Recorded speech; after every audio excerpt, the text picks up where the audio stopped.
You can be seated now. Family members, friends, and guests, I'd like to welcome you to Colorado State University. I'm Jody Donovan, and it's my privilege to serve as the program co-chair for the Student Affairs in Higher Education graduate program. First, let me say congratulations to the SAHE class of 2016.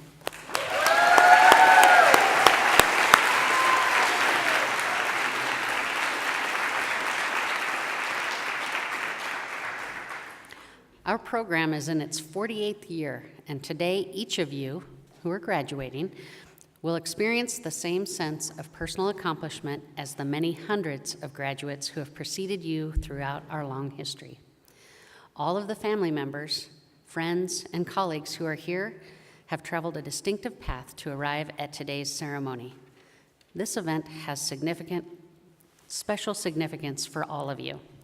You've stood by these graduates with your understanding and your support, and I'd like to ask all family members to stand and be recognized.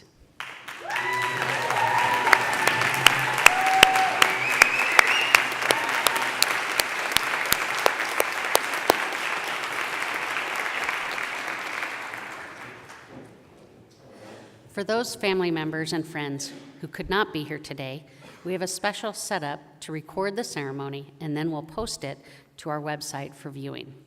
I'd like to thank Jason Rogan and his staff for recording the ceremony and for helping to get this posted to our website. Much of our program's success rests with a group of highly motivated and very talented faculty, and with a group of very dedicated assistantship and practicum supervisors. Would all of the faculty and staff who have participated in the SAHE experience for these graduates please stand and let us thank you.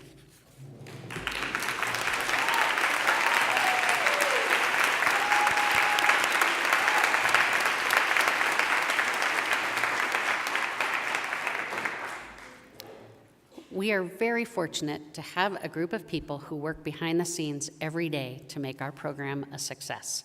Those staff members are Kelly Clark in the School of Education, Kim Okamoto in the Vice President for Student Affairs Office, Casey Collard-Jarneau, who coordinates the graduate assistantships, and Jessica Charbonneau and Yesenia Torres, two of our graduate students who work with the SAHE program as part of their assistantships.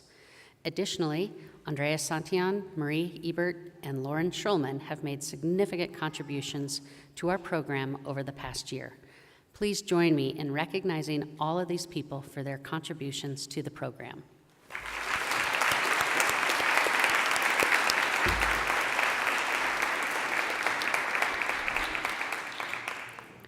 Finally, the SAHE program enjoys the support from both the School of Education and the Division of Student Affairs. The person who is our biggest supporter from Student Affairs and provides strong leadership is Dr. Blanche Hughes, the Vice President for Student Affairs. Thank you, Blanche.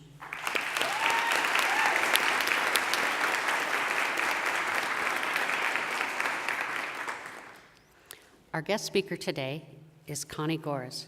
Connie is an alum of our graduate program and currently serves as the president of Southwest Minnesota State University. Her passion and commitment to leadership in higher education make her an inspiring speaker on her campus and around the country. Dr. Gores speaks frequently at regional and national conferences on leadership, student engagement, and crisis management. We're pleased to have President Gores with us today. Please join me in welcoming Connie Gores to the podium.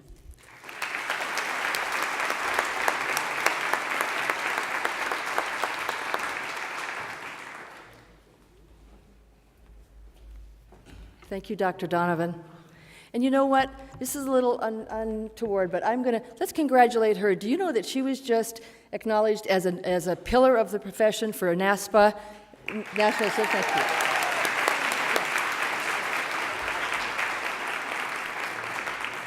Good afternoon. It is wonderful to be here today. First of all, thank you for your kind words of introduction. I want to say Dr. Donovan, Dr. McElfresh, faculty members, staff supervisors, family members, friends, and especially graduates. I'm really honored to be here today, and I want to say first and foremost, congratulations to you, graduates.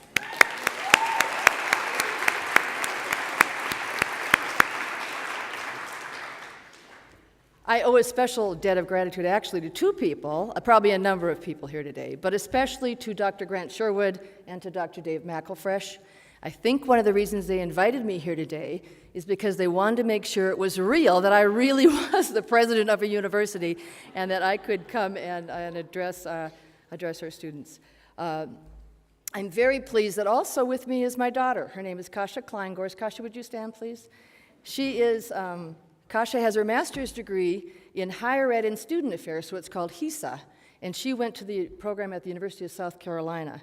So she is one of us. She is one of us.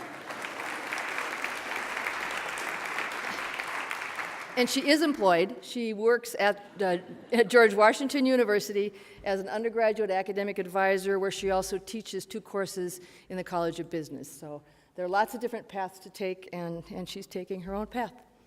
Well, it's really an honor to stand here today and speak to all of you and to address the graduates in particular.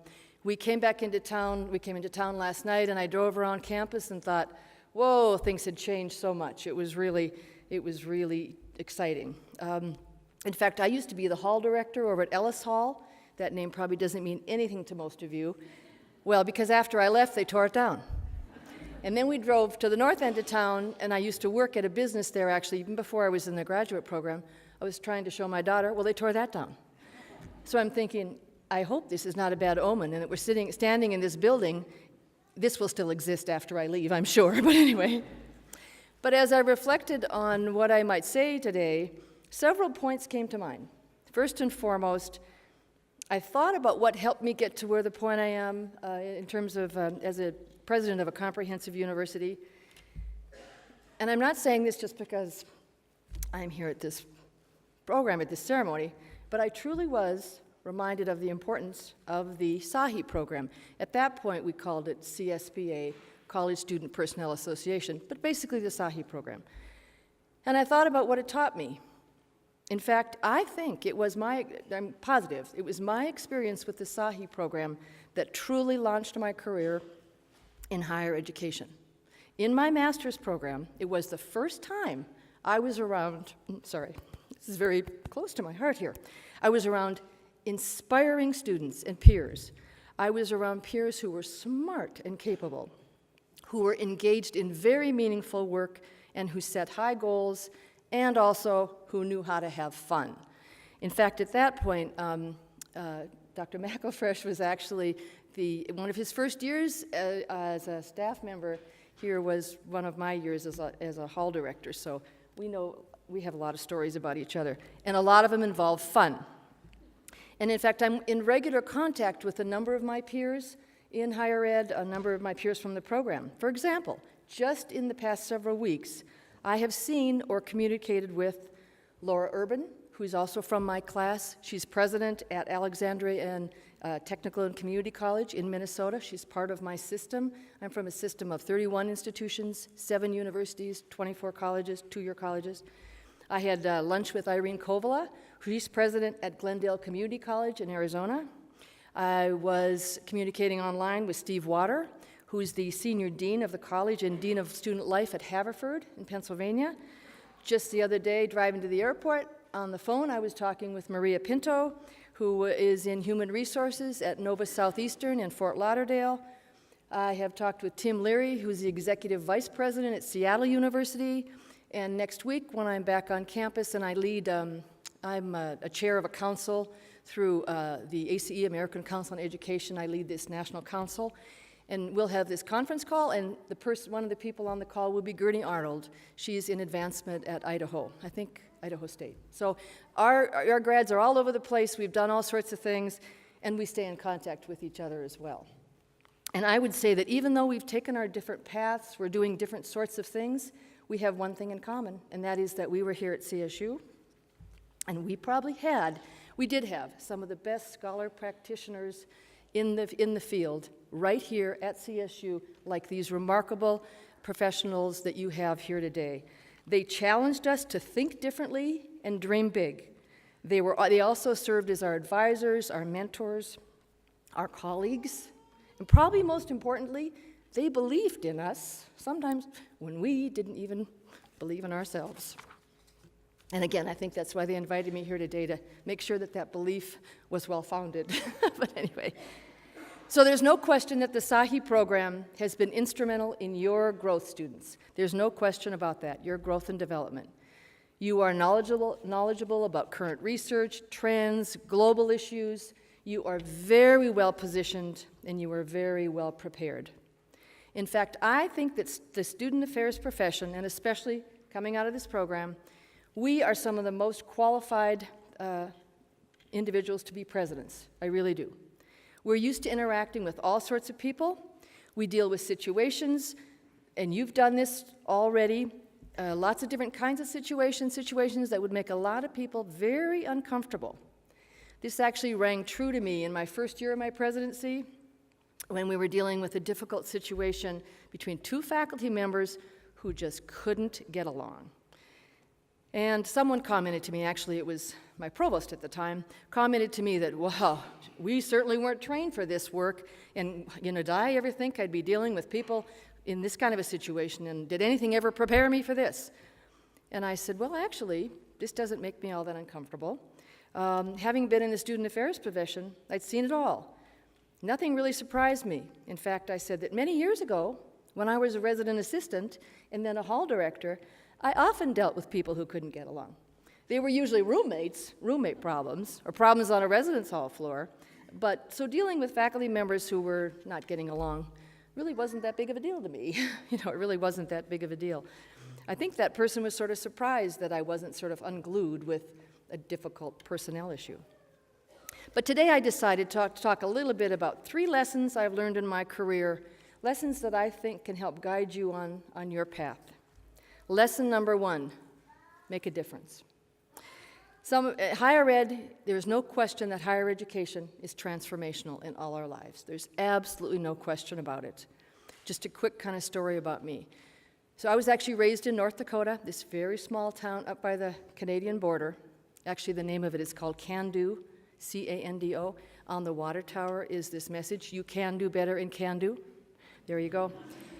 And I was born on a farm, and my dad was a farmer, didn't really want to farm. He actually wanted to go to college, but he couldn't go to college because my grandmother made him farm. He was the good son, and she had him farm. And then when he was 28 years old, he died. He died of polio. So he died very, very young, and he had 4 kids. So he left my mom with 4 children. We moved into town, and then I'll tell you the rest of the story in a minute.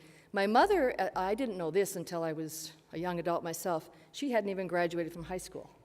And she hadn't graduated from high school because she had gone to work to take care of her siblings. Her mother had died when she was young. Her father had immigrated from Norway, and he didn't believe in step-parents. So she became the mother of the family when she was very, very young. And so she had to leave high school then to work to take care of her younger siblings. So she didn't even have a high school degree. She was 27 years old with 4 children, didn't have a high school degree. She married my stepfather, who had been widowed with 5 children. So that made 9, and then they had 2 together, so that made 11. So in our family, now my stepfather was educated. He actually was a lawyer, but in my own family of origin and my mother who raised us almost single-handedly, to her, education was truly something that we should all strive for, especially since my father was never able to get that education.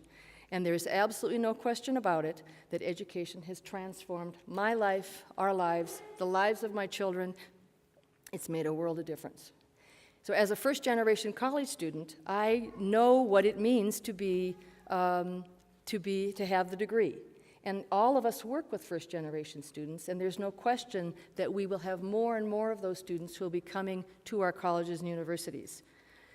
I think we always have to remember that we change lives. There's absolutely no question about it. What we do is make a difference in the lives of each and every one of our students, just as you make a difference in all of our lives. As educators, we are among the most noble of callings, and we all have to remember that it's important to make a difference in the lives of our students, of our community members, of our faculty, of our entire campus. Lesson number 2, I would say try to learn from every single situation in which you find yourself. Try to learn from every situation. First of all, develop your curiosity, your sense of wonder, your interest in people, places. Identify what's your passion. I think it's important to develop the ability to learn how to learn, which will fully enable you to adapt and even be nimble, and that's what we'll need going forward in your careers in the next century in higher ed. How do you do this? How do you develop the ability to learn from every situation? First and foremost, I would say, you do this by being a good listener and by being fully present when you're interacting with someone and by connecting in an authentic kind of way.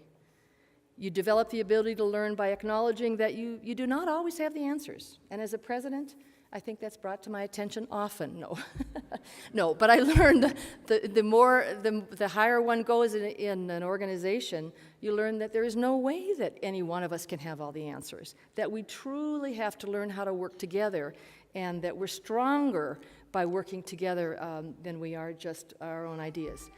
I think we also learn how to learn by developing the ability to ask good questions. Questions that make another person think and reflect on something. Questions that may at first seem simple, but at their very core are thoughtful and provocative. Questions that demonstrate that you are open to being influenced by new facts or new angles. When I say that we should learn from every situation, it also means that it's important for all of us to take on, especially early in your career and as you move through different positions, take on new responsibilities. Take on new responsibilities. Don't think that just because some new position might have a certain title or some this or some that it might not be fulfilling or you might not learn things. I would say learn to stretch yourself. Say yes to new assignments. Broaden your experiences. Take on more responsibility. And take on more challenges, even if that makes you a little bit nervous at first. I would ask you to step up and lean in and truly, truly try to take on new things. I think this is especially important if you're among the first to be in the role that you're in. One of the things, I'm the first woman president of my university. I'm often one of the few women in a setting of presidents. In our athletic conference, there are 16. We're in the Northern Sun Intercollegiate Athletic Conference, Division II. And there are only 2 women presidents in a group of 16 presidents. Now, one more is joining us this fall, but there are very few of us. And every single time I go to one of those meetings, or if I'm on the phone with a conference call or whatever, I'm engaged. I'm involved, I speak up, and I don't just talk to talk, but I really engage and ask good questions and have good contributions. And I feel like I have to do that because I'm one of 2. And and the other president's much quieter than I am, so she doesn't always talk, so I figure we have to have one of our voices that speaks. So I would say, especially if you're a first in the situation, you have a responsibility, I think, to step up and lean in. And remember, as I was saying, don't shy away from a job or an assignment just because it appears maybe beneath you, because you never know what one position will lead to. You just never know what that position will lead to. If you learn how to learn from every situation, it means that you will truly grow and develop in very meaningful kinds of ways. Katie Couric gave a graduation speech last year. I don't remember the institution. And she talked about if you're too big for a small job, You are too small for a big job. So that's important to remember, that if you're too big for a small job, you might be too small for a big job. So it's important for us to learn from every situation. And the last lesson is, you can go anywhere if you know where you're from. And this is actually pretty poignant for me because, so being from North Dakota, I hope I don't offend anyone here, but my goal in life was to get out of North Dakota, quite frankly. I wanted to leave. And so Colorado, of course, was like heaven to me. And actually coming back yesterday, and my daughter and I drove up to the park, and ooh, this is gorgeous. You are so fortunate to live in this wonderful environment. So to me, I took on new responsibilities, different kinds of things, and I made a point of moving around the United States. I've lived in and worked in every time zone in the continental U.S. I started out public, worked in public higher ed for several years, then I went private for 25 years, and now I'm back in the public sector. And for the first time in my life, I've sort of gone full circle. I'm back in the Midwest, I'm back on the prairie, and I'm in this remarkable environment that is very, very similar to what I was raised in. And I feel like that's where I'm supposed to be. It's where I'm supposed to be. And it has brought me right back to where I'm from. And so I've really learned the importance of knowing you can really go anywhere as long as you truly know where you're from. You know your core values, you act on those, you're present every day in every way, and you know that. And I would say that part of making a difference and learning from each situation is knowing also that we stand on the shoulders of everyone who came before us. There's no question about that. Nobody got to this point in life, whichever point we're at, alone. Our grandparents, our parents, or whomever, friends, whatever, but especially our relatives and everyone else sacrificed for us so that we could have the benefit of education, every single one of us. Our faculty members believed in us, and as I said, they saw potential in us that we never even knew was there. We might have thought was there, but we didn't know for sure. So I believe it's our responsibility to honor all those who came before us, for all those who made possible for us all of the opportunities that we've been given. It's also our responsibility to reach across and include others with us, include others who might not have been at the table before, who might not have been part of the decision-making groups or whatever. It's important to include those people in everything we do. And it's our responsibility to reach back and lift others up along with us, not to give them a handout, but to give them a hand up so they can be included in our journey and help make a difference as well. So as you begin your professional journey, graduates, your journey in student affairs, in higher education, I applaud you for making a difference in the lives of so many of your students, of your peers, of the entire community and the broader world. I encourage you to learn from every situation and to honor those who have come before you. I wish you all the bright skies ahead and warm winds, bright skies and warm winds ahead. And I want to thank you for your kind attention. Congratulations on your accomplishment and all best wishes. Thank you. Thank you.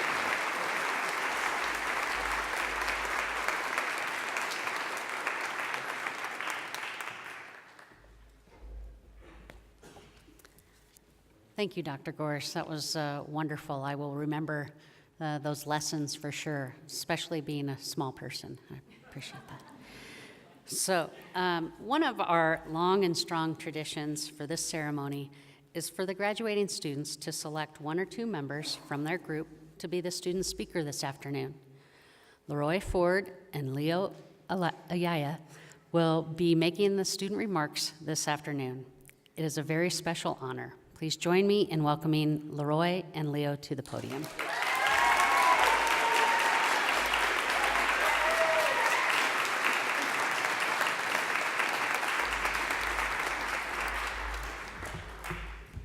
Good afternoon, everyone. Thanks for being here. Yeah, let's get our paper out. Excuse us for a second. Can you all hear us all right? Decently? All right, good, because this is big for you all. So, hey everybody, welcome. Faculty, family, loved ones, community, and graduating class. We are so grateful to be standing before you today. Facultad, familiares, seres queridos y mi clase. Estamos tan agradecidos de estar de pie ante ustedes hoy. Para los que hablan español, nos gustaría compartir unas palabras con ustedes. No podemos compartir todo en español, pero simplemente queremos que sepan lo mucho que apreciamos su tiempo con nosotros y su apoyo para nuestros compañeros. So really, I just wanted to do a quick shout out to those who are in the audience who are speaking Spanish only and want to thank you for your time and support with this. Thank you, Leo. And thank you for sharing your story and those kind words of wisdom, so thank you so much. All right, so good afternoon. Before I formally begin, I'd like to recognize some special individuals who are in the audience today, my family. My dad, his partner, my sister, my nephew, he's the talkative one out there, and my niece and my godmother. Thank you all for your love and support. I couldn't have done this without you. I would also like to recognize my extended family, who aren't necessarily related to me by blood, but we are family nonetheless, and they're the Herons. For those of you who don't know who the Herons are, they're the family of one of my best friends, Kenneth Heron, who's also graduating with us. And also, for those of you who don't know, Kenneth and I, we have a long history. We went to high school together, we went to undergrad together in Nebraska, and we were in grad school together. But our streak together is coming to an end as he heads back to our hometown of Kansas City, and I head off to California. Thank you all for your love and support, because we also couldn't have done it without you all. Now, to the SAHE graduating class of 2016, you all look so good out there today. We did it. I'm excited. I hope you all as well. We did it.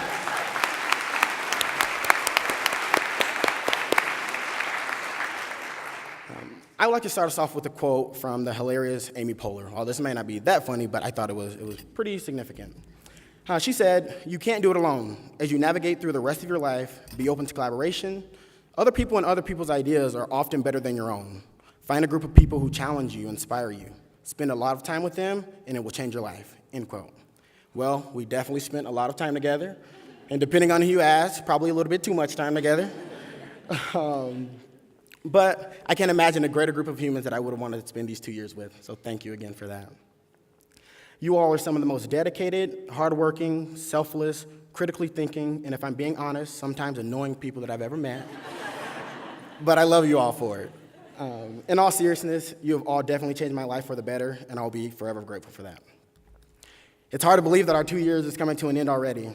It seemed like it was just yesterday that we were all at Thomas Hawk for orientation, wondering what the hell we got ourselves into by going into the graduate program. Really, what were we thinking? And some of us, we came from our undergraduate institution. Some of us came from working professionally within the field. But whatever it was that made the stars align and bring us all together, I'm glad that it did. Now, here we are 2 years later, excited and smiling confidently as we emerge with our master's degrees. But this confidence was not always present throughout our experience in SAHE. I can remember many of us battling the imposter syndrome, and to be honest, I sometimes still battle with it. Having the feeling that you are somehow somewhere that you don't belong or feel as though you don't deserve to be there is tough to deal with. While I don't know if you can ever fully get over the imposter syndrome, I do believe that our outlook and our environment around us can either have a positive or a negative impact on the way you view imposter syndrome. And I'm fortunate that I've been surrounded by a group of amazing individuals who've led to a positive impact. While I think we all carry a sense of independence, I know that I can lean on you in a time of need, and I can reach out to any of you in this cohort if I needed it. There were many times where we needed support from each other, and I knew that I would get that support. While we didn't always agree with each other at times, I appreciated that we were able to challenge each other respectfully. We shared many experiences together that made our time in SAHE so enjoyable. Whether it was our annual camping trips, gatherings in Old Town, going to football games together, or to the many parties that we had with my delicious Jell-O shots in my apartment. But now that I think about it, a lot of what we did as a group seemed to revolve around adult beverages of some kind. And I don't want to blame our drinking on SAHE or grad school, but all I'm saying is I didn't drink this much before I got into grad school. So maybe there's some sort of correlation there. I'm kidding. But in all seriousness, I've had some of the best memories of my life with some of you in this cohort, and I'll never forget that. Before I begin to close, I want to thank the many individuals who helped us on this journey. Thank you to all of our family and friends who have traveled near and far to be here to help celebrate this amazing accomplishment with us today. And I also want to recognize our families and loved ones that weren't able to be here, but they also wanted to be here. So can we please give them a round of applause?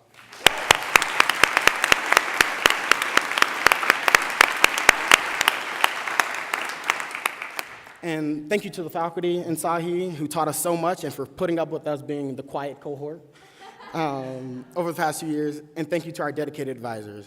Thank you to our respective assistantships and assistantship supervisors for the support that you gave us. And by support, I do mean thank you for paying us. Y'all are the real MVPs. I want to give a special thank to Kim Okamoto. Thank you for always indulging me in Husker talk and for simply being an amazing person that you are. I'm confident that I can speak for the whole cohort when I say that we truly appreciate the great work that you do. Yeah.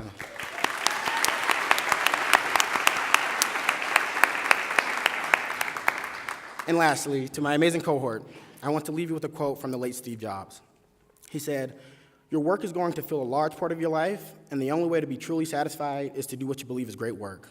And the only way to do great work is to love what you do. If you haven't found it yet, keep looking and don't settle. As with all matters with the heart, you'll know when you find it." End quote. I have no doubt that whatever you all decide to pursue after SAHE, you'll do it amazingly well, and I can't wait to see what you all continue to accomplish. And as Dr. Albert Bemper once said in one of our higher ed admin classes, grow where you're planted. I have no doubt that each of us has grown from our experience in SAHE. I know that wherever life takes you after SAHE, you'll make a lasting impact on all the individuals who have the privilege of interacting with you all. So thank you all for a wonderful 2 years, and I'm gonna miss you dearly. Thank you.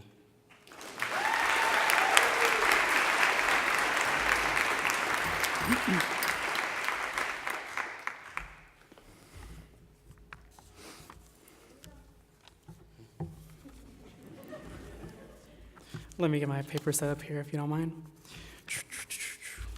Okay, so thank you, Leroy. I really appreciate it. He had to be the one to throw in enough shade for both of us, because it's just not my area of expertise.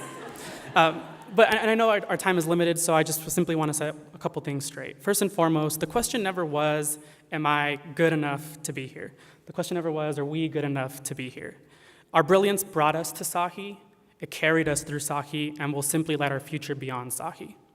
The question was, and probably still is, do we belong here? Do we want to stay here? Certainly determining that on our own terms has not been an easy task.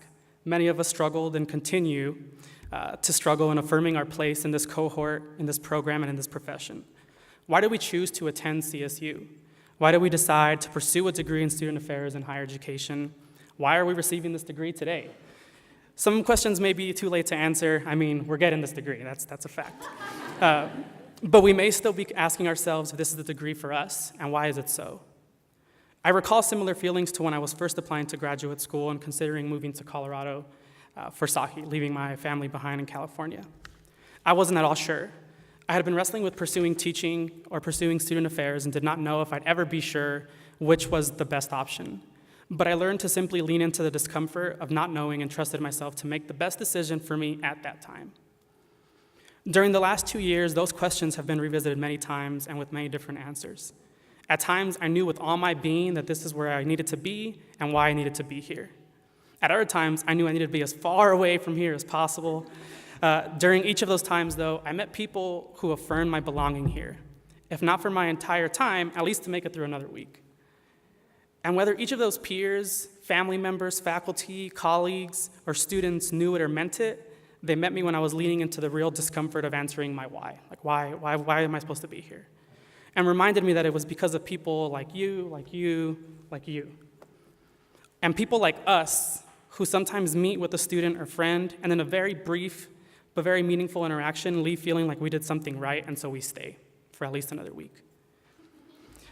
Part of what has kept us here and helped us get to this point is the support we've received from someone within the cohort or outside of the cohort. Part of what has us here is the support that you've offered someone within the cohort or outside of the cohort, simply trying to determine their why. Regardless of the position you take in student affairs or profession you choose outside of student affairs, we will encounter someone who also made a decision that felt right to them in helping them determine their place of belonging and are persisting to ensure it's where they are. They're trying to figure out their why too. Regardless of the position you take within student affairs or profession you seek outside of student affairs, each of us are making decisions that feel best for us at this time to determine our belonging and continue questioning if it's where we belong. So we all lean in. That's what we do. Our students lean in when they come by our offices maybe one too many times a day.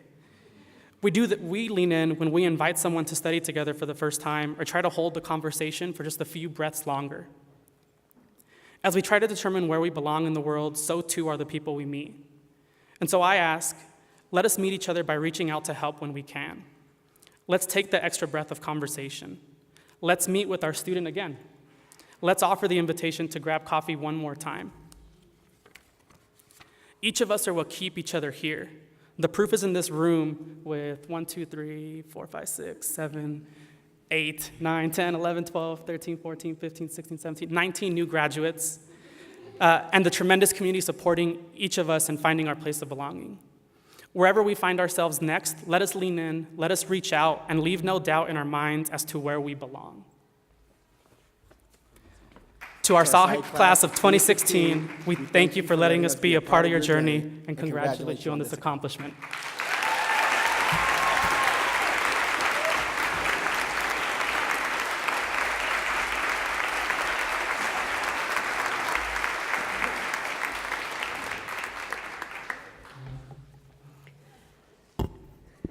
Thank you, Leo, and thank you, Leroy.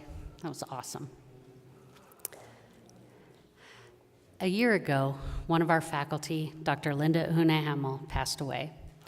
She was a treasured colleague whose impact was and is far-reaching. We honor her today, and we know that she is with us always. Now we would like to proceed with the hooding. Will Leonardo Ayala please join me at the podium again?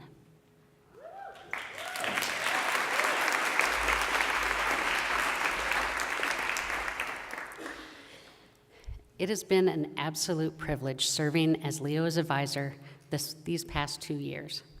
I'm grateful for our mutual learning relationship.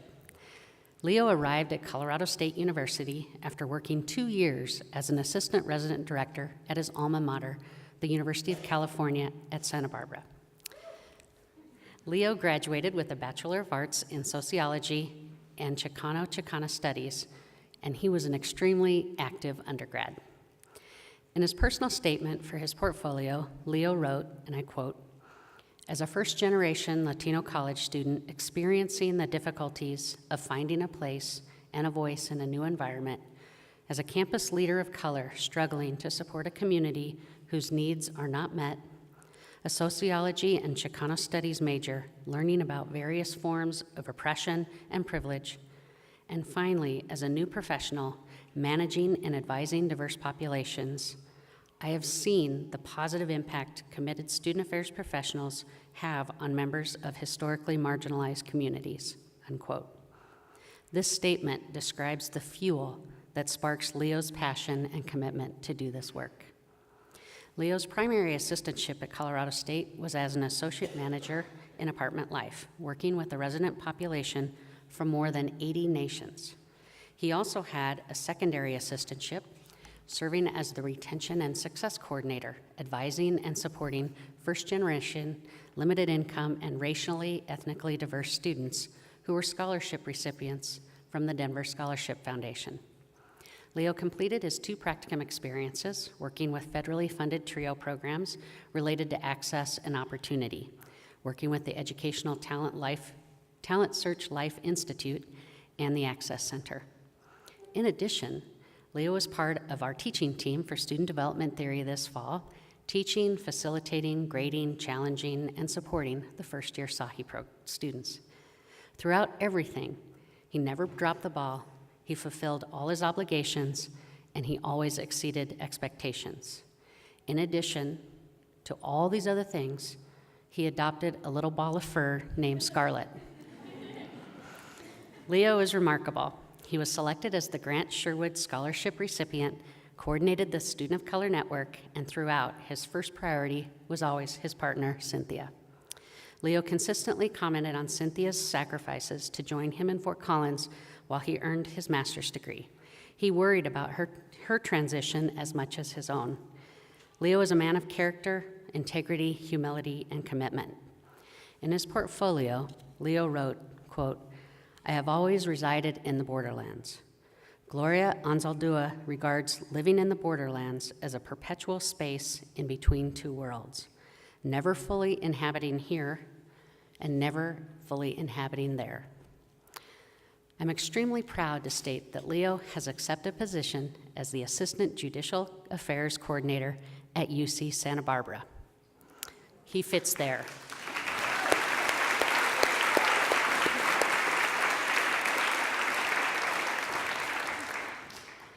Cynthia will begin her PhD in counseling at Berkeley.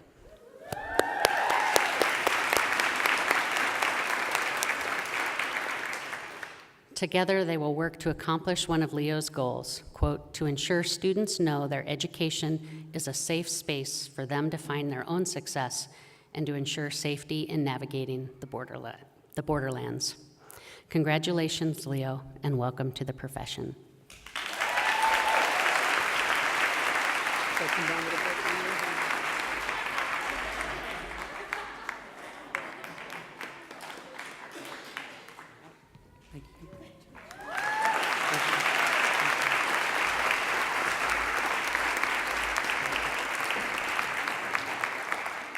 I'd like to welcome Dr.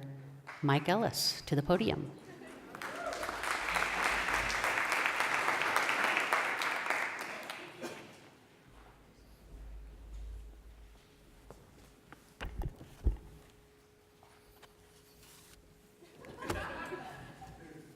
Will Seth Butler please join me on stage?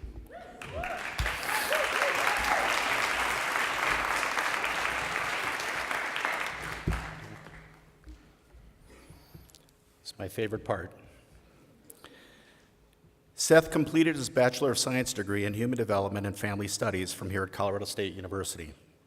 As a student athlete, his path coming into SAHE program was a little different than for many of us, for which we're grateful for the perspective he brought to the classroom and for which he offers for our profession.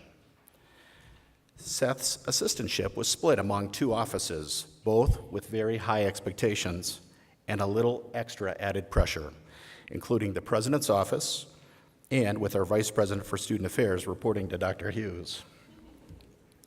For those of us who've experienced dual reports, it might have been easy for Seth to play one against the other, miss a few hours here and there, delay his email responses because of competing priorities, and so on. Not the case with Seth. His work ethic as an elite athlete never seemed to go away. He was all business with the finish line to cross. Seth, in fact, accomplished the work and did it well. He rekindled, restructured, and then advised the President's Multicultural Student Advisory Committee and coordinated one of our primary professional associations mentoring programs here at CSU, known as the NASPA Undergraduate Fellows Program, which helps undergraduates enter our profession. He also managed a multitude of surveys coming out of the Vice President's office and a number of other duties as requested by Blanche. Most impressive about Seth, however, wasn't the work that he accomplished in his assistantship or his academic work, although both were outstanding. It was what happened in Seth's personal life during the SAHE program that he shared openly and appropriately, for which he and all of us around him learned the most. Last summer was both the best of times and the toughest of times. His marriage to Hannah, among his greatest accomplishments in life, which included a beautiful wedding here in Colorado. And Seth and his family experienced the loss of his father and mentor. Seth caringly chose a practicum experience which allowed him to be close to his family during this time. In all that he does, Seth's faith is at the core of his being, and I enjoyed our many conversations in this area so important to our lives and our work with students. Seth also made supporting his sister and her decision in which institution she would attend a high priority by attending campus visits with her. I'm sure there's much more, Seth, but we couldn't have asked for you to do any more than you did. And yes, while you finish strong, there are many other races left for you and Hannah to run. We're so fortunate in that Seth will be remaining here at CSU in his intern role, I say that proudly, with Student Athlete Support Services, advising student athletes.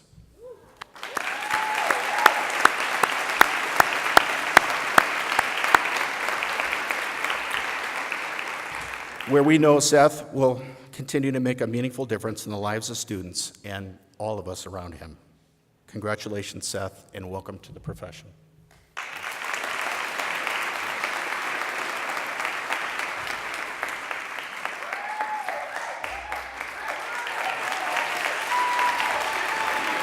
They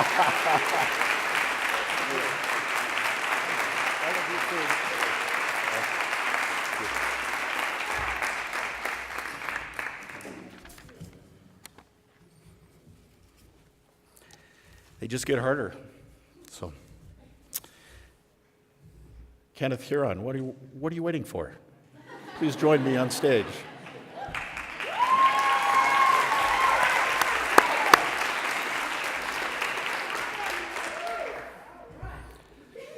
What? My Truth, My Story. The title of Kenneth's portfolio. What a story you offered for me, your committee, residence life, and your cohort over 2 years. Kenneth wasn't originally assigned to me as an advisee, and yet I was honored that he asked me to serve as his advisor when we lost our dear friend and colleague, Dr. Linda Ahuna-Hamill. I was on Kenneth's portfolio committee and knew what he was capable of, and I wanted to do this to honor Linda. Each and every one of those suggested edits was on her behalf. Linda was an English major and never allowed a dangling modifier, which I had no idea what it was, ever slip by. Kenneth, your story. You humbly graduated from the University of Nebraska-Lincoln with your Bachelor of Science degree in English. As a first-generation college student, like so many of us in student affairs, you found yourself as an undergraduate discerning between places of comfort or home and isolation, the university. Doing so academically, socially, and professionally, and we're so glad you chose this profession. And as a graduate student at CSU, you also found yourself in ways I don't think you could have anticipated. You served as an assistant resident director in Summit Hall, for which you supervised a staff of 20 while experiencing a change in supervision of your own. And while seemingly uncomfortable, you thrived in this experience.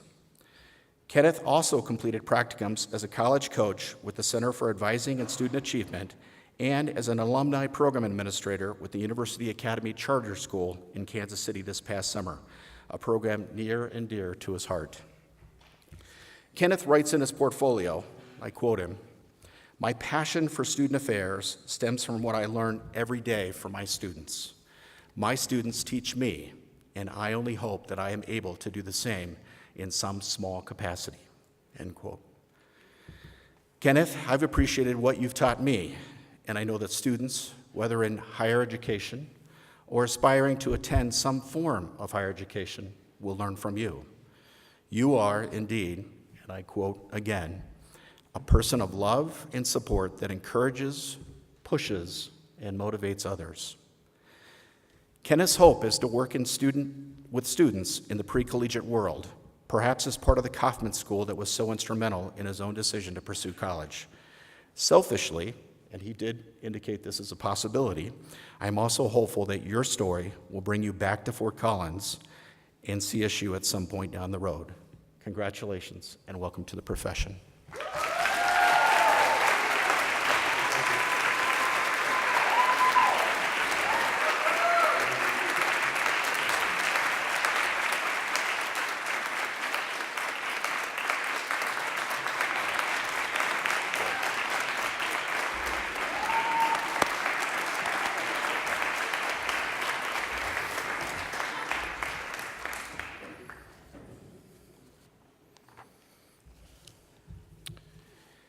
Addie Rastel, please join me on stage.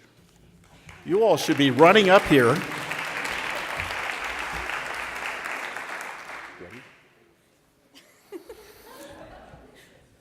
While Seth and Kenneth have become like family to me, Addie is family.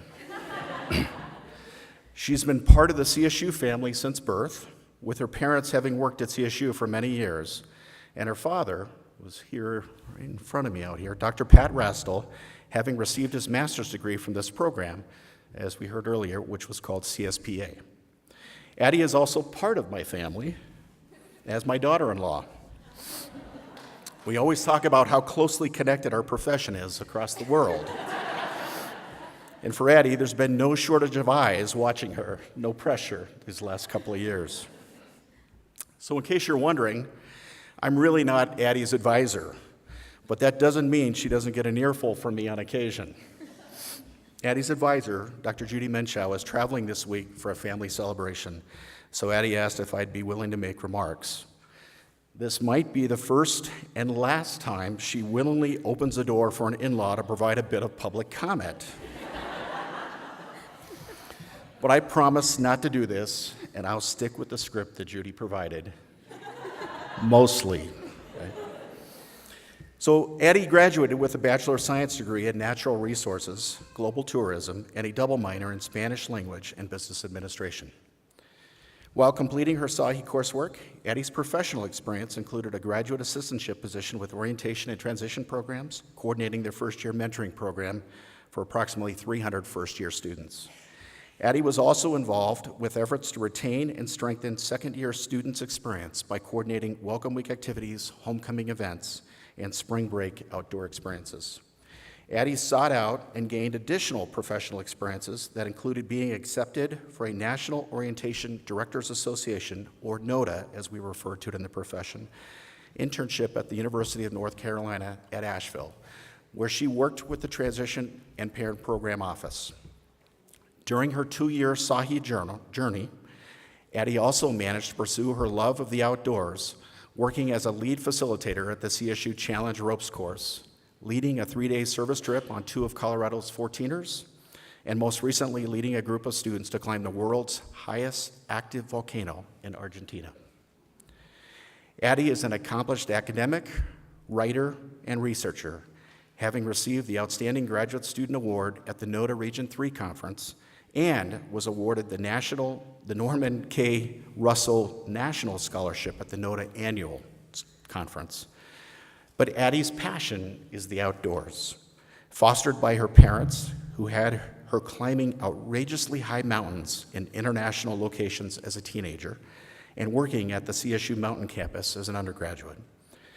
Even as she was seeking her career potential while completing the SAHE program, Addie found ways to reconcile her experiential outdoor learning passion with service learning and student transition programs.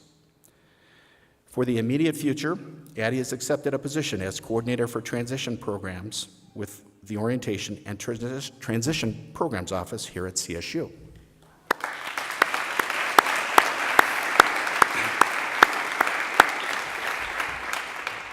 However, I'm going to quote from Judy here. The one thing that I know about Addie is that she learned how important it is for her to always integrate her passion for the outdoors in whatever career path she follows. This was borne out when she concluded her portfolio defense with a quote by Isadora Duncan. "You were wild once, don't let them tame you." Addie embodies this, and I have a feeling they won't tame you. Congratulations and welcome to the profession.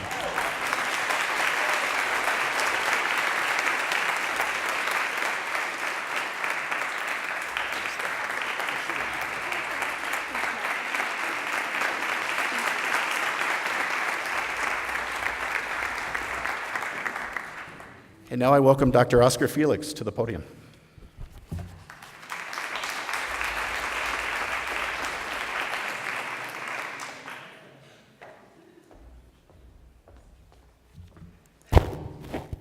All right.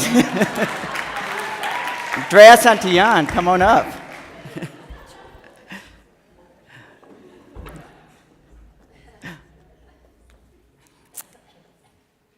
It has been my absolute honor to serve as Drea's advisor. Drea graduated from the University of San Francisco with a Bachelor's of Arts degree in sociology and a minor in Chicana Latina studies.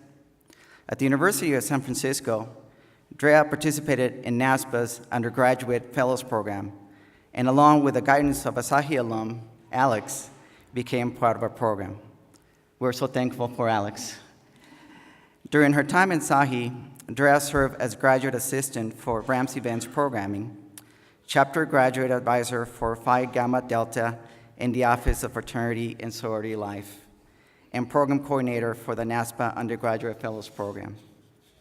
Drea's goal as a student affairs professional is to make an impact in the college enrollment and degree completion of individuals from underrepresented communities.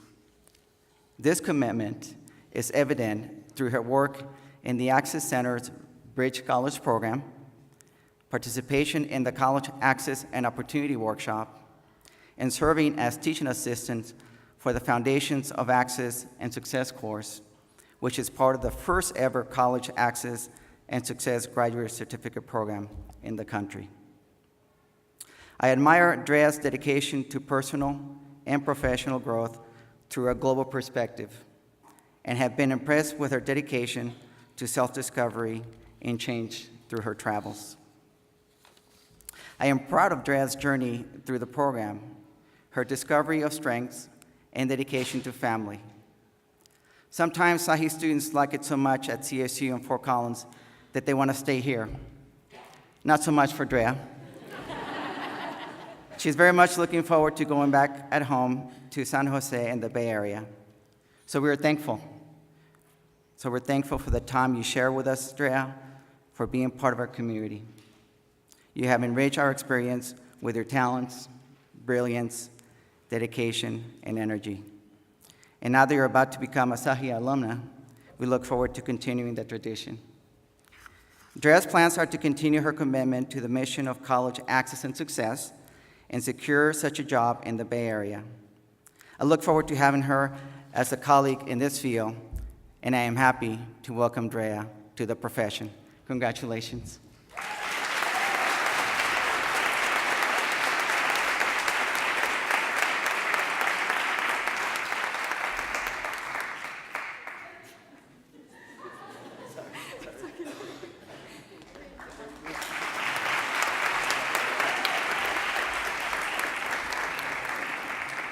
I now ask Dr. Pamela Greglia to the podium.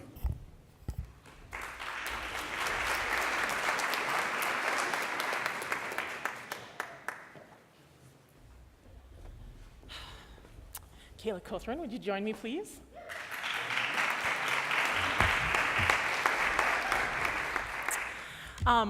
I learned quickly when giving remarks that often, many times, other people say things much better than you can. And so I selected a poem for you from one of my favorite poets called Fire by Judy Brown. What makes a fire burn is space between the logs, a breathing space.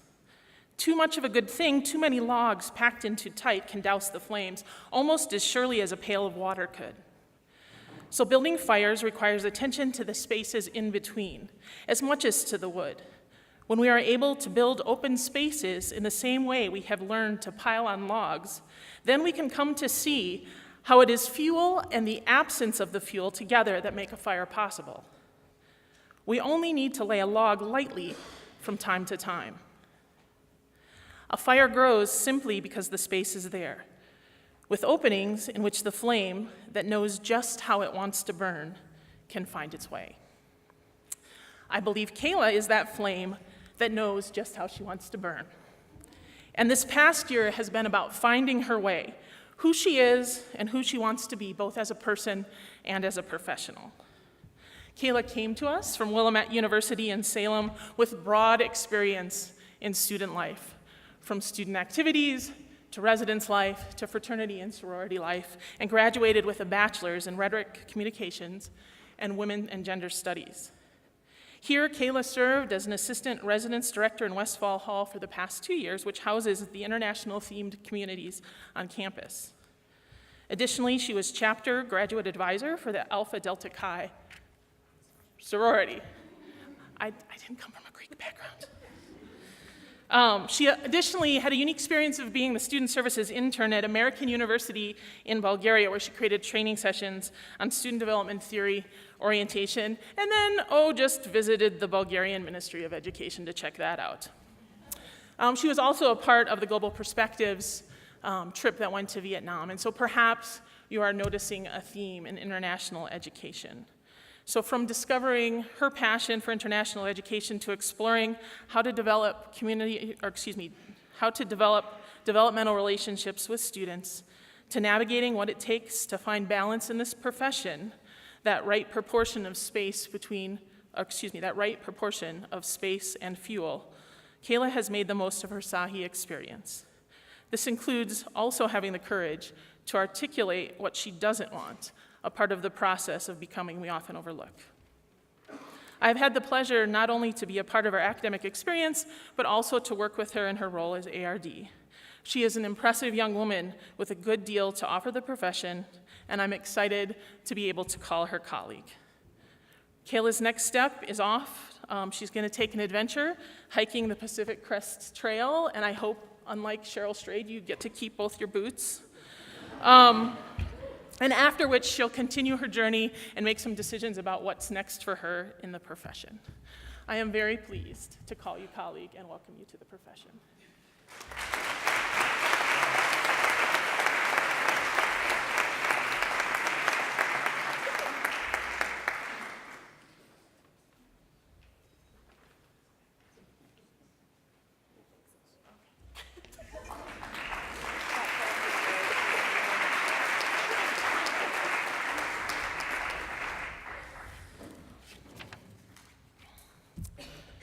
Jeannie Rojas, will you join me on the stage?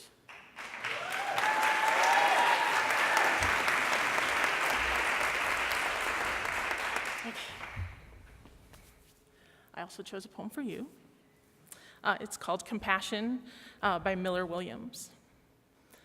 Have compassion for everyone you meet, even if they don't want it. What seems conceit, bad manners, or cynicism is always a sign of things no ears have heard, no eyes have seen. You do not know what wars are going on down there where the spirit meets the bone. So, I will offer you this. I could read you parts of Ginny's resume, and I will do that in a little bit because it is important to note. But it's also important to note that this is a woman who does work from her heart, that her strongest role, her strongest characteristic, her strongest piece of what makes her a professional is her compassion, not only for students and her colleagues, so that when she struggled, that she could have compassion for those around her and what they were going through. She had compassion for students as she built and created experiences for them. It's at the core of what she does. I think that led to one of the most thoughtful and engaging portfolio defenses that I have ever been part of, and I thank you for sharing that with me. Once again, I am extremely, extremely excited to call you colleague, and I offer you all the best and welcome you to the profession. And also a note, this is hot off the presses, can I? Okay. Ginny just recently accepted a position at Capella University in the Twin Cities, where she'll serve as an academic advisor, and she will also buy a bigger coat.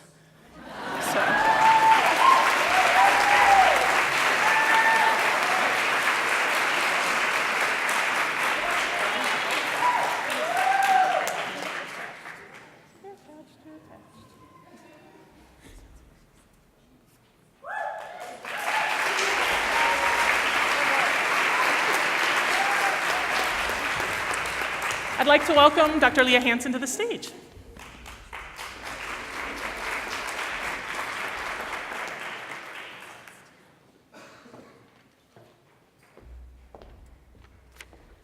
Hello, everyone. Erin Ross, would you please join me up here? Hello. So, contrary to what she might have originally thought, Erin was actually admitted to SAHE for real. And even though she failed to receive many of the emails over the summer, her admission was not a mistake or some terrible, tragic oversight. Thank goodness for all of us.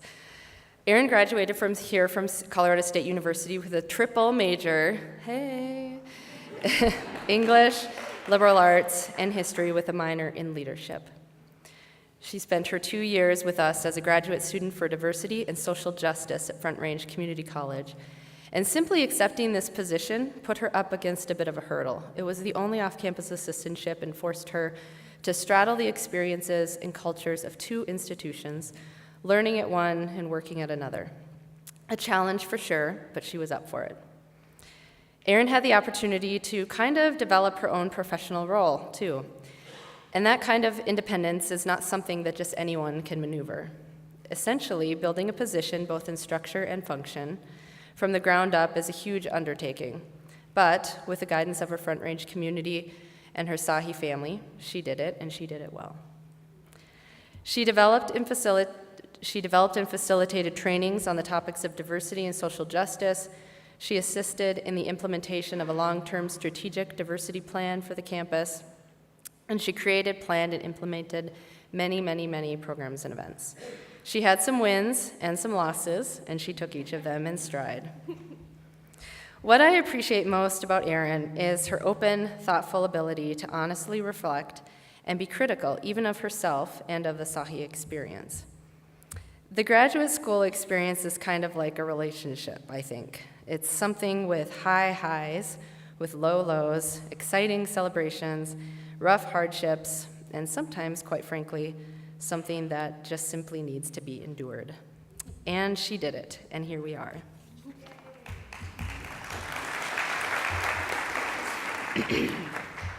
In her final portfolio defense about a month ago, Erin said, "Moving forward, I will hold on to my truth without making it the truth."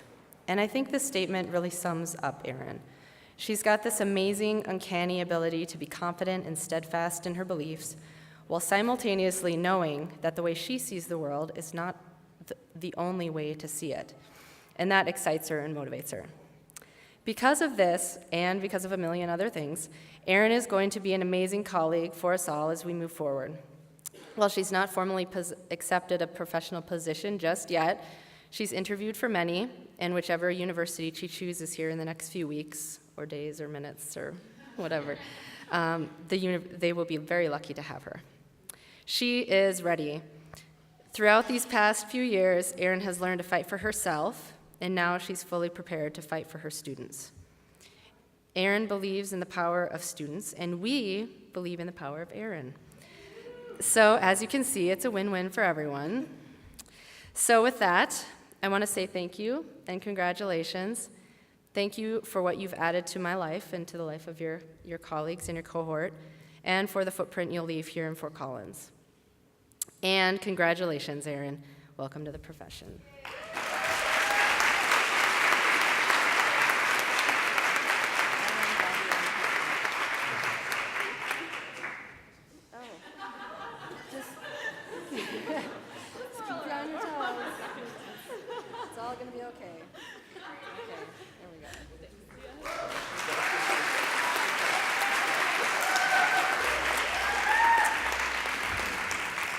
Little intermission treat for you.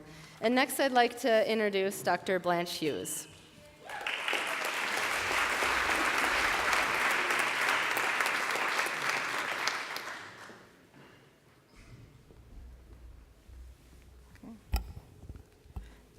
I would like to invite Leroy back to the podium.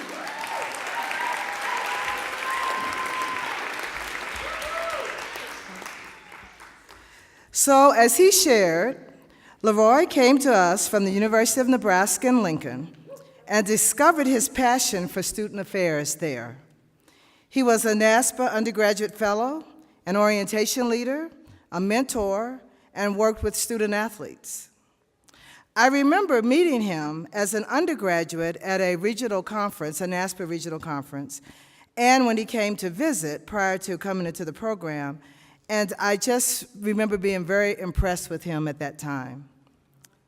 One interesting program that he participated in as an undergraduate was when he was selected to be one of 40 college students chosen out of more than 100 applicants nationwide to participate in a program with PBS and the American Experience. He was selected to reenact the Freedom Rides of 1961 alongside some of the original Freedom Riders from that time. This program involved a 10-day journey from Washington, D.C. to New Orleans, stopping in key places that were significant during the Civil Rights Movement. I didn't know that till I read your resume. That experience taught him the importance of civil engagement and social justice.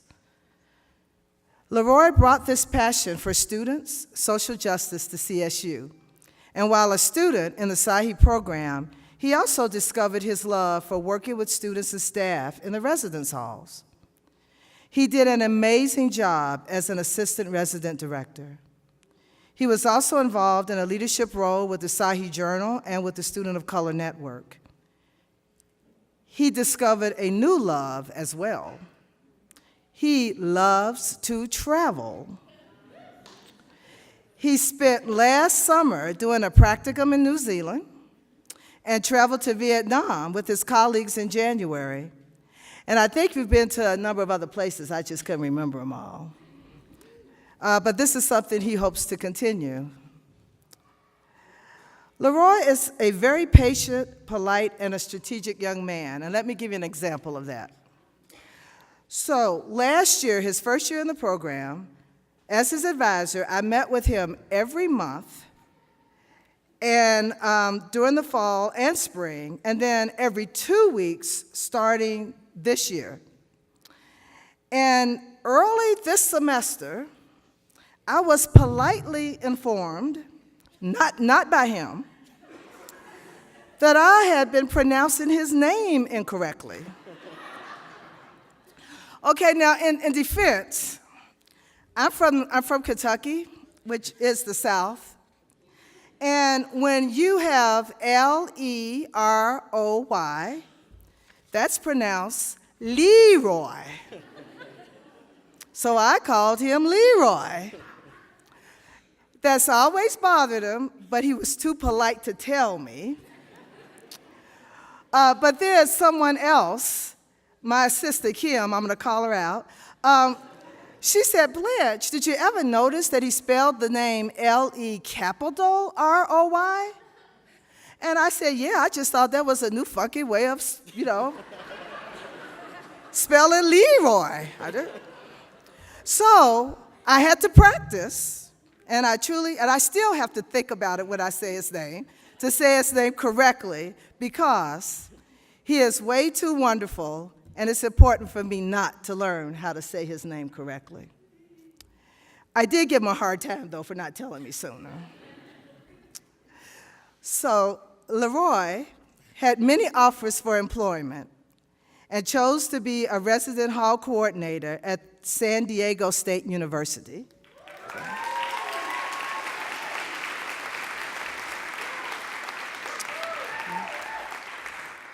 So, Leroy, you told me that you wanted me to be your advisor because one day you wanted my job.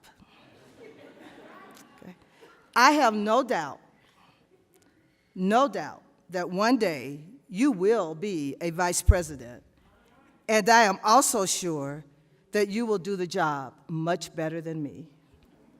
It has been my pleasure to work with you. You inspire me. Welcome to the profession.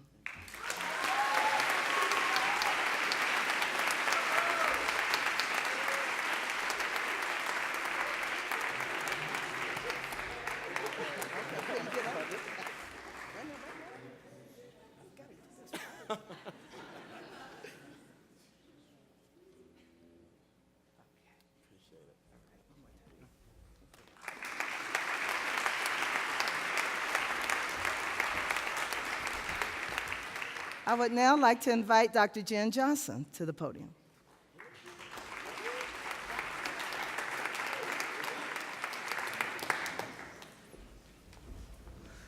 Where are you, Jessica Charbonneau? Get up here, girl.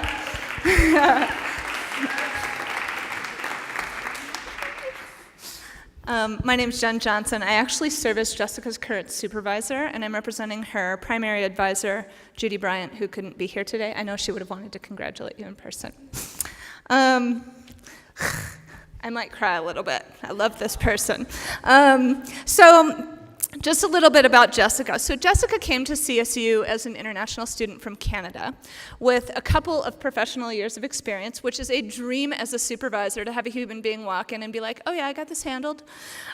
She's really, really great. And the Canadian system is actually a little bit different than the US system in the sense that very, very few people in the profession of student affairs have a master's degree. So Jessica is going to be returning to Canada. She has not completed her job search yet. She's I would say within a couple weeks of making a final decision if I had to make a guess. But she will be joining a very small elite group of people that do have this credential. So whoever gets her is going to be extraordinarily lucky. Let me talk a little bit about what she has been up to at CSU for the past 2 years. So she has had a ton of accomplishments. She's held 2 different assistantships while at CSU. One was with the operations office and one in the leadership and service office that I work in as well. And while in the leadership and service office, she coordinated several programs, several of which focused on matching students at CSU with people in the community that have disabilities. Service learning is a real passion of hers, and so it was an opportunity for her to kind of be engaged with work that she was really excited about. Jessica, like many of her peers, also has a passion for travel, and she had many experiences, traveling experiences, but a couple she actually served on in leadership roles. One as an alternative break advisor to Pine Ridge Reservation in South Dakota, and she also served as a student leader to the Vietnam experience, which was part of their Global Perspectives course in SAHE. The other thing I want to mention just in terms of accomplishments, she is like off the charts, outstanding academic student. You can ask any one of her peers, like she would be the first human that you would want on like a group project, and they have had many. So she's just an excellent student and achieved in so many ways academically. I could really go on, and I could be up here for like 30 minutes, but I think the thing that I am most proud of Just about is really just how she shows up as a person every single day, and what I have experienced her just as a person over the last couple of years. Just, I think you are the sort of person that is like, kind of like the glue that holds everything together. You live a very values-driven life. A very thoughtful existence, and you consistently demonstrate integrity with your values.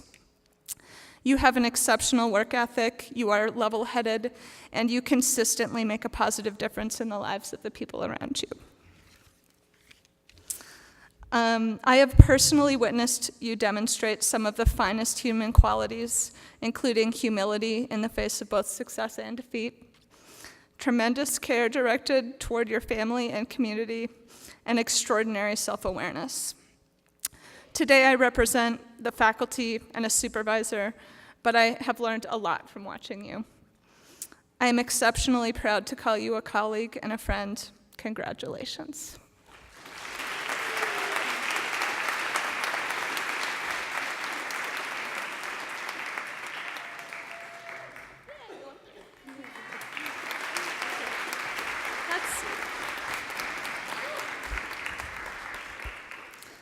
Dr. David McElfresh, otherwise known as Mac Attack.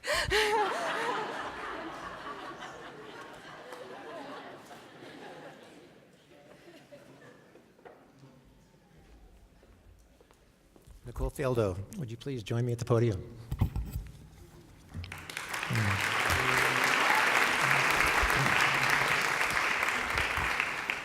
Before hooding Nicole, we'd like to recognize someone who's just joined the ranks of PhDs, Jen Johnson, who is just at the podium, just earned her doctorate this year, so please join me in congratulating her.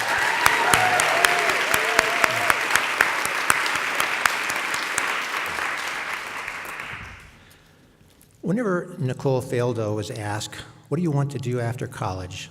she always consistently answered the question by replying that she wanted to do meaningful work.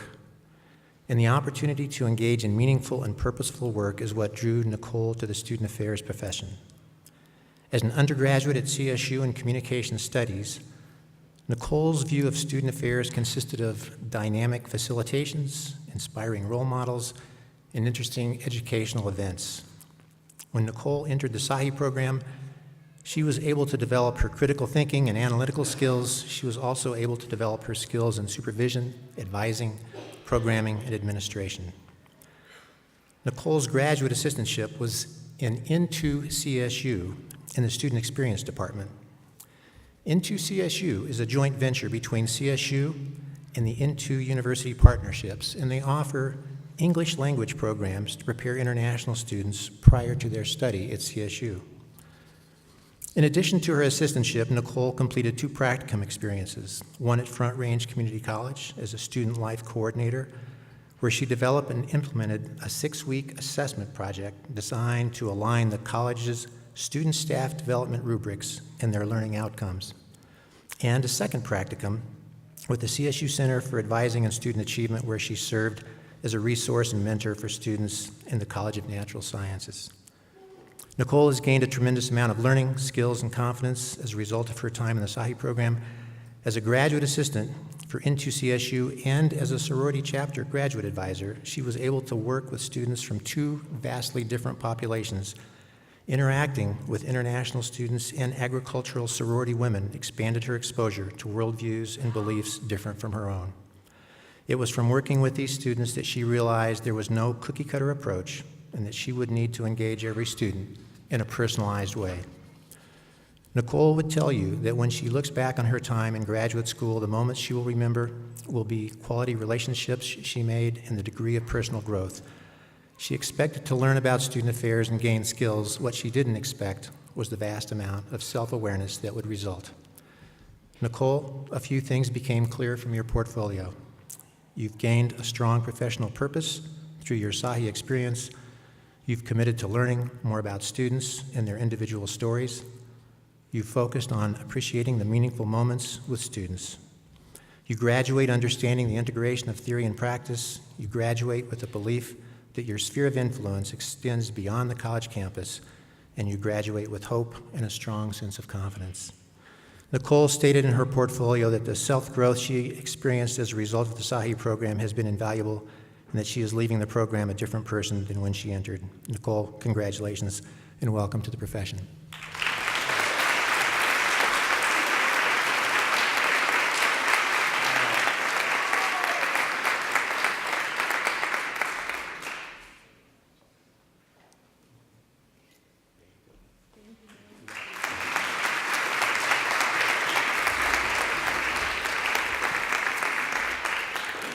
Colin Watrin, please step to the podium.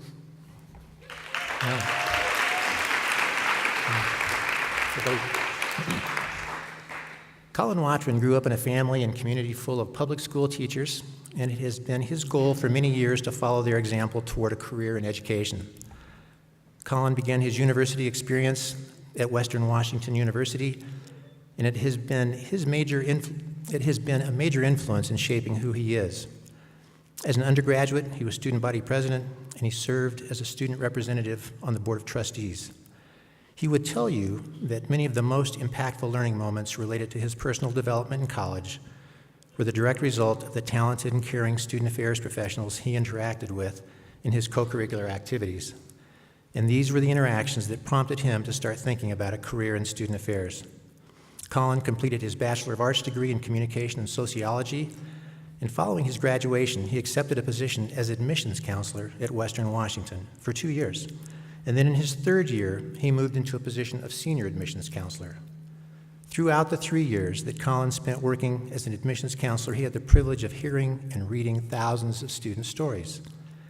And with each individual story, he learned to value and respect the rich history, the vast knowledge, and the capacity for the raw potential students bring with them when they come to campus.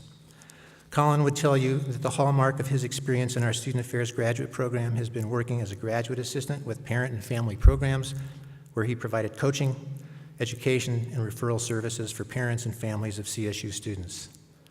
In his portfolio, his culminating experience, he states, "It's my goal to facilitate the learning and development of socially conscious, critical thinkers." Colin has done this in a number of ways. He was a chapter advisor with the Office of Fraternity and Sorority Life. He was the RAM Orientation Late Night Coordinator with Campus Activities Office this past summer, and he was a graduate teaching assistant and coordinator for our international field experience in Vietnam this past January. He feels a strong sense of accomplishment from his involvements with students, challenging them to work to their potential, celebrating their successes, and providing support when they are struggling. Colin, you've been making a difference in so many ways over these past 2 years. Your colleagues have seen your growth, you have seen your growth, and you've developed a strong sense of purpose. Colin is looking at positions in Oregon and Washington, and he also has his eye on an admissions position here at CSU.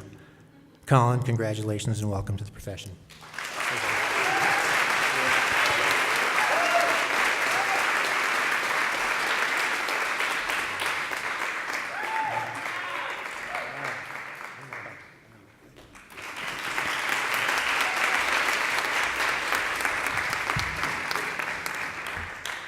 I'd like to welcome Dr. Lisa Miller to the stage.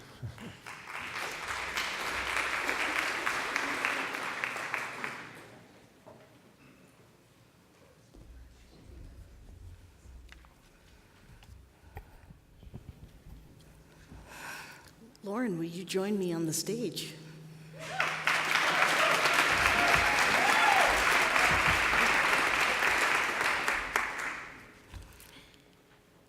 I am here to live my values and beliefs, to learn more, and to practice becoming a more authentic version of myself. I am here personally and professionally to grow, engage, make mistakes, and find balance. I came back to school to delve into my passions, to find new passions, and to clarify my goals. I am here to make myself proud. Lauren Schulman penned these lines in one of her portfolio reflections, and it is a day to be proud. I love this line, as I felt it summed up so much of my experience of Lauren. Lauren is a very proud Ram, completing her undergraduate degree from CSU in Human Development and Family Studies. She also completed a minor in Spanish and a certificate in Women's Studies. She remained in Fort Collins working in public health, especially for those with the most needs. Lauren's passion for serving others took her into the areas surrounding mental health, suicide prevention, and HIV. Lauren provided leadership for Northern Colorado AIDS Project, where she discovered a passion for administration as well as direct work with others. Lauren is truly a dedicated, lifelong learner, and it was this commitment that brought her back to campus in SAHE, where her primary assistantship is the Training and Selection Graduate Assistant in Residence Life. She also served as the chapter graduate advisor for Triangle Fraternity. Lauren's administrative skills also sparked a practicum with the case management, where she helped complete a comprehensive program evaluation. Lauren's passion for growth also took her abroad to Franklin University in Switzerland to work in their Office of Student Life. It has been an absolute joy to work with Lauren. My experience of her is that she has been honest and authentic, absolutely dedicated to student success. Her portfolio is such a great example of how she embodied her values. She pushed herself to reflect deeply and honestly to be that authentic self. Although it wasn't always easy, you took risks and you experienced countless success. You discovered many talents and confronted that all too common experience of the SAHE imposter syndrome. You knew there was more, and you always rose to the occasion. As she also wrote, I am stubborn, fearful, arrogant at times, and a little too sarcastic a little too often. In other ways, though, being myself has freed me to show vulnerability to others. I am compassionate, empathetic, a friend to everyone, smart, loving, and eager to learn and grow. I am an achiever and I want to do my best. My dedication to my family is a great strength. In all of these qualities, good and bad, I am my most authentic self through them. I live according to my belief in authenticity, community, and the importance of learning and growing. We are so fortunate to have you join our profession. Your unwavering commitment to diversity and inclusion, your professionalism, your dedication to excellence, your passion for student success, and mostly for your very big heart. Lauren, I know you will be a tremendous colleague. Welcome to the profession.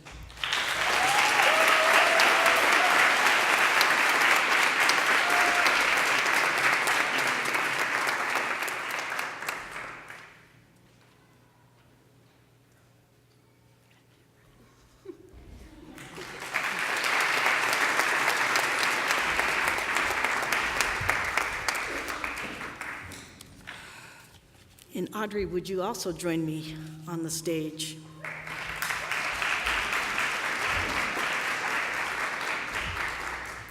It's a pleasure to be here on behalf of your advisor, Dr. Judy Munchow. Audrey and I have spent many weeks together sitting side by side like this in front of a room full of people, although not quite this big. Our role was to co-judge in a program of treatment for students experiencing substance abuse. Our role was to provide rewards and sanctions according to how they did the week before.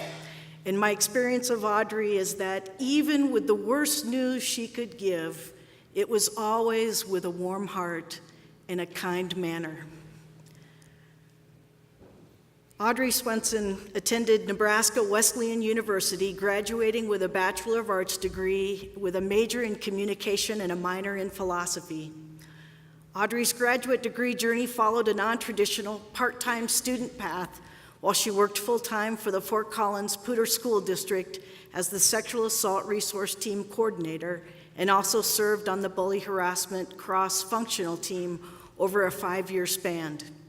After 2 years of part-time graduate studies, Audrey decided to leave a position she truly enjoyed, supporting and mentoring high school youth, to become a full-time graduate student and accept an assistantship in the Office of Support and Safety Assessment. Her work with Poudre School District was transitional for assisting students in need at CSU. Audrey was able to apply skills she acquired to support students in crisis and train CSU departments and organizations on threat assessment resources and Title IX reporting requirements and procedures. To further her professional experiences and competencies, Audrey completed a practicum with Naropa University located in Boulder, Colorado, during which she applied her knowledge of sexual assault and prevention to design and train a residence life staff on how to respond to incidents of violence. She also researched Naropa's compliance with federal laws and effective sexual violence prevention measures, which strengthened the university's position and enhanced campus collaborations and student programming implementation. The next logical step took Audrey in the direction of seeking a practicum experience in the CSU Office of General Counsel, where she learned about the law, open records, and student rights for a balanced view of the institution's obligations to maintain student privacy. Because of her interest in student crisis management and legal aspects of higher education, Audrey elected to pursue further knowledge in these areas through professional development opportunities. She attended a national conference on law in higher ed and threat management conference and completed campus threat assessment training and sexual assault training programs. Audrey readily professes her intention of being a lifelong learner who rarely follows an intentional developmental path, no surprise to those of us who know her. She freely admits that education is a personal experience she carves out of every learning moment from the people around her, the places she occupies, and the circumstances she finds herself in. But most importantly, Audrey seeks to also learn about herself during this process and has reconciled her roles as a sensitive and supportive survivor advocate with the impartial and objective Title IX investigator, because each has a significant purpose she is passionate about. Audrey's quest for learning, combined with her kind and sensitive nature, combined for the perfect fit in a student affairs career. Currently, Audrey has applied for a position in her area of interest. However, her next learning experience begins this summer when she gets married. So there are several reasons to say congratulations and welcome to the profession.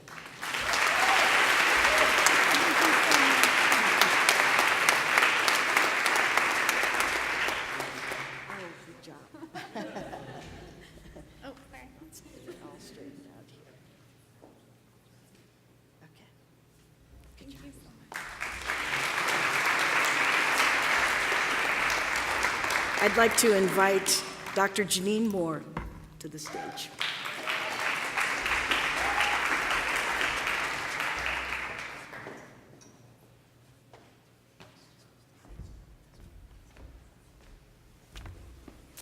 Stephen, will you join me on the stage, please?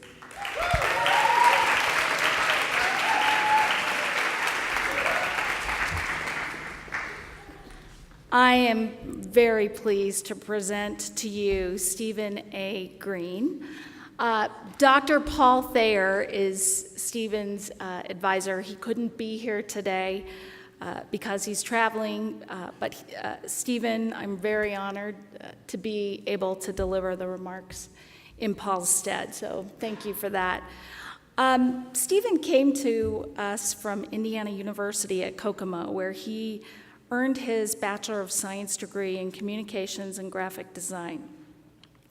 During his 2 years here, he worked as the Graduate Assistant for Student Success at CSU Online, where he provided academic support to more than 400 students, enhancing their learning and persistence to degree. His practica included work with student leadership, involvement in community engagement, on examinations of the climate for underrepresented students in leadership roles, and work with the College of Natural Sciences learning community, including supervision of peer academic leaders, community-wide programming, and assessment. And Stephen also served as an assistant residence director for the RAM Orientation Residence Hall and as chapter graduate advisor for the Sigma Pi fraternity.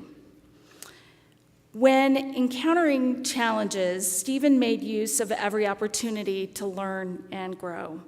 He's been willing to engage so completely in this experience as to have been changed by it. He has been more interested in finding meaning and insight than going through motions. This was one of the joys in working with him, as he approached every issue with depth and great thoughtfulness. There is no one more genuine or authentic than Stephen. It is this authenticity that is one of his greatest strengths, as he elicits the same from both staff and students. Stephen is looking ahead to working in residence life or academic advising, and I might add, maybe even getting a law degree along the way. Stephen, wherever your path takes you, it is clear that your influence will be magnified by your sincerity, thoughtfulness, and genuine care. It has been more than a pleasure to know you, and we look forward to being in touch with you as you go forward. Congratulations, Stephen, and welcome to the profession.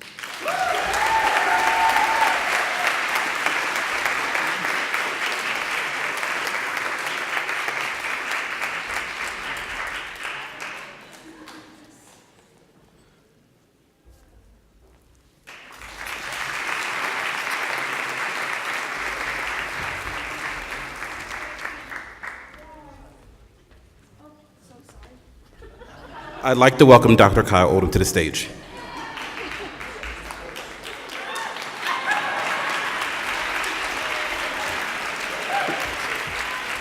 Matthew Dempsey, will you please join me on stage?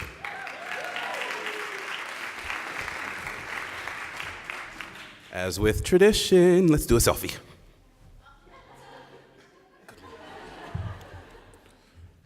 Matthew arrived in Fort Collins after a year working as a leadership consultant for Beta Theta Pi fraternity. Before that, he graduated with his bachelor's in special education with a concentration in mathematics and a minor in women, gender, and sexuality studies from the University of Connecticut. When I met Matthew during SAHE interview days, I saw a professional on his journey to achieving and doing great things. I noticed confidence, passion, dedication, and an energy for doing the work. I also recall during his interview that he used a couple of quotes to articulate his perspective, which carried on into his portfolio reflections as well. Therefore, I've decided to share the rest of this through quotes and through the use of quotes about Matthew. They're all good, don't worry. Lindsay Sell, Matthew's assistantship supervisor, says, and I quote, "Matthew is the kind of person who believes in challenging the process, which is one of his greatest strengths. He pushes people and systems to be better. I also believe that he cares very much about individuals and isn't afraid to have difficult conversations to ensure students are safe and cared for. He engages with others deeply and has connected with and mentored many students in our community, end quote. In Matthew's assistantship in the Office of Fraternity and Sorority Life, he has spent countless hours advising multiple student organizations and leadership councils, planning large-scale events and programs for the FSL community, spending one-on-one time with students in advising, supervisory, and coaching capacities, and pretty much anything else that needed to be done in that office. In addition, Matthew volunteered with VAT, facilitated a leadership retreat, thank you. Contributed to orientation redevelopment in his summer internship at Nipissing University, taught a course in women's studies, reviewed and suggested changes for the SAHE Journal online submission forms process to make it more efficient, and engage with conversations with colleagues, peers, staff, and faculty that may have not always been easy, and so much more. Eleanor Roosevelt says, and I quote, "The future belongs to those who believe in the beauty of their dreams," end quote. Matthew shared that he dreams of alleviating pain and developing peace with others, and that is a future that I would like to see as well. He is guided by his values and ethics in all decisions that he faces. Through intentional conversations, intrinsic motivation, and a desire to do better and be better, Matthew is looking for the opportunity that aligns with his passion. Just recently learned that his passion will lead him to Dallas, where he will be the Northeast Regional Manager for the Tri-Delt sorority.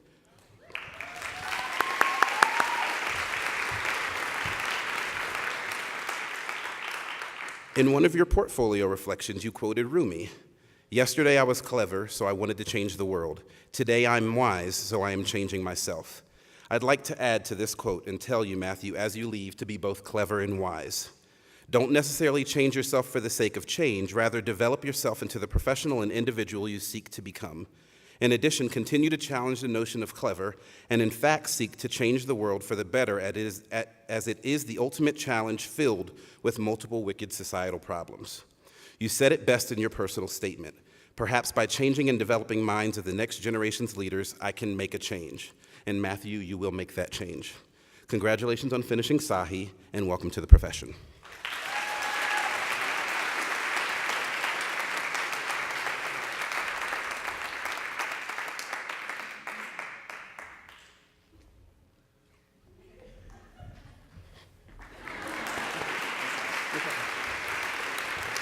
Next, I'd like to invite my twin, Dr. Kathy Cisneros, to the stage.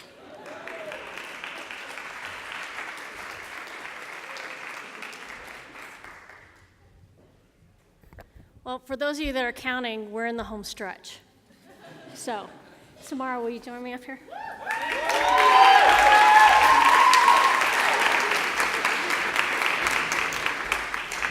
I don't have any Kleenex, just so you know. So Samara Gatan, it is my pleasure to serve as Samara's advisor for the past 2 years. Samara comes to us by way of the great land of beer and cheese.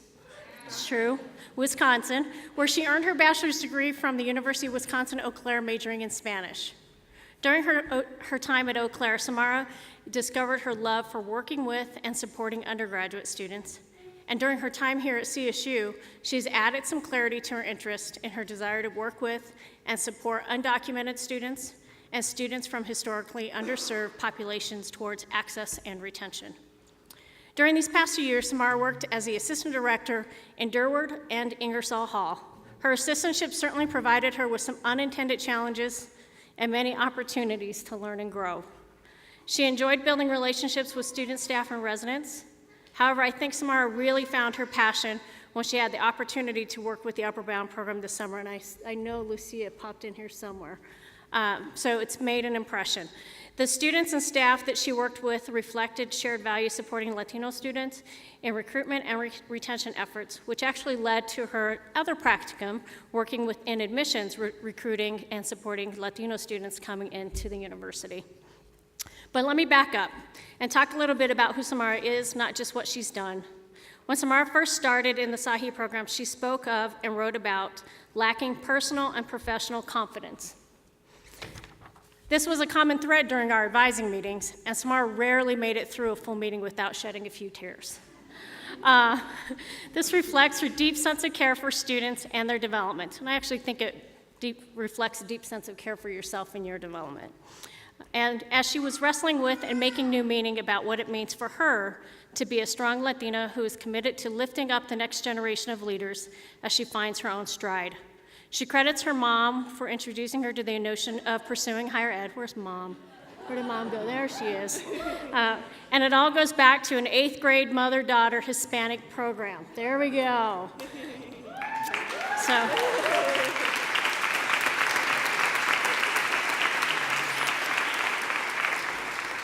I didn't know we were going to get props, but I knew her mom was here today, and I knew she would be very proud because Samara embodies strength, resiliency, and confidence.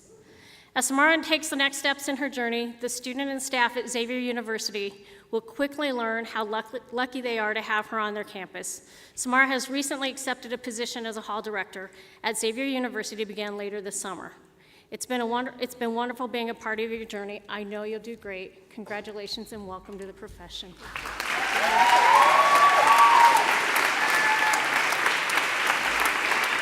Yeah, squat way down.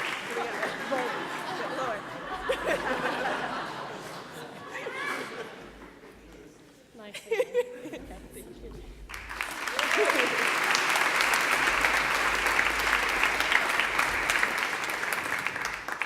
Mr. Kevin No.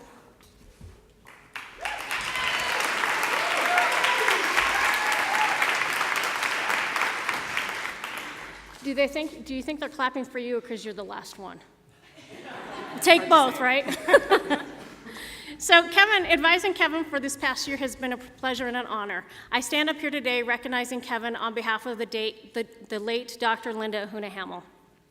And I am confident she would have kind and witty things to offer. I will do my best.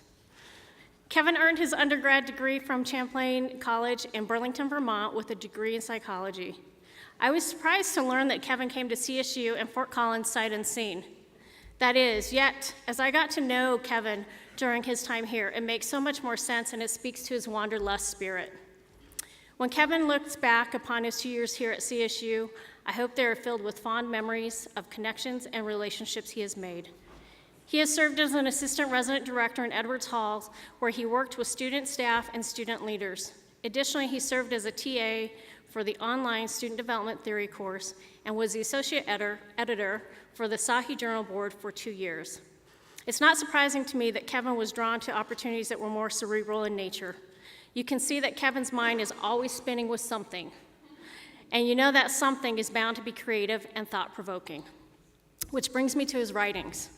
Kevin is such a colorful and talented writer. He was able to take the most mundane topic or event and turn it into a reflection that had me right there with him. Whether it was on the side of the road at the Rocky Mountain Showdown, or navigating his way around and in China. The beauty of Kevin's writing was the layers of meaning that he was making for himself along the way. I always appreciated how Kevin would weave the narrative and share what he was learning through aspects of his identities. I appreciate that Kevin sees himself as a whole based on all of his identities, and that he's embraced the messiness of making and owning this meaning for himself. I will miss the seemingly random topics that always seem to surface towards the end of our advising meetings. I will never forget that absolutely wonderful and awesome crocheted octopus, ever. And I will always treasure my Pokeballs. Kevin's next adventure has yet to be determined, but no matter what or where he lands, I am confident he will make it eventful. I wish you the very best moving forward, and a heartfelt congratulations to you, and welcome to the profession.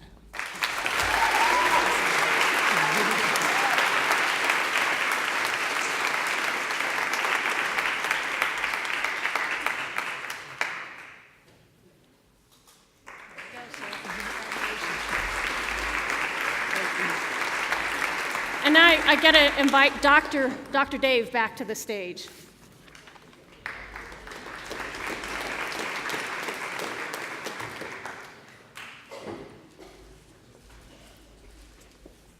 Before we conclude, we'd like to congratulate a couple of people. Kimberly Tillis and Chris Frazier are two of our graduating students who graduated from our online program. They are at quite a distance, both of them, and they will be watching the recording later in the next day or two. So For Kimberly and Chris, we congratulate you on receiving your master's.